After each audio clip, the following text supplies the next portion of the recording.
যুক্তরাষ্ট্রের টেক্সাসের কেন্দ্রীয় অঞ্চলে আকস্মিক বন্যায় নিহতের সংখ্যা বেড়ে 50 জনে দাঁড়িয়েছে, যার মধ্যে 15 জন শিশু রয়েছে।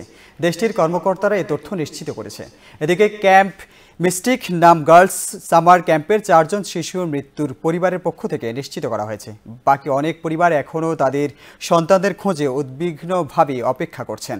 গতকালের আকস্মিক বন্যার পর থেকে ফের কাউন্টির ক্যাম্প মিস্টেকের 27 জন কিশোরীসহ নিখোঁজদের খুঁজে বের করতে জোরালো অভিযান চালাচ্ছেন উদ্ধারকর্মীরা।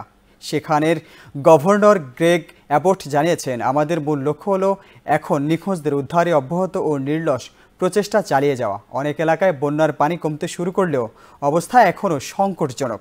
প্রেসিডেন্ট ডোনাল্ড ট্রাম্পের প্রশাসন অ্যাবট কর্তৃক ঘোষিত ফেডারেল দুর্যোগ ঘোষণা অনুমোদন করেছে, যার মাধ্যমে টেক্সাসে ত্রাণ পাঠানো সহজ হবে। যদিও চলতি বছর ট্রাম্প প্রশাসন কয়েকটি অনুরোধ প্রত্যাখ্যান করে রাজ্য সরকারগুলোর উপর দায়িত্ব চাপানোর নীতি নিয়েছিল, তবে এবার টেক্সাসে কেন্দ্রীয় সহায়তা পাঠানো হচ্ছে।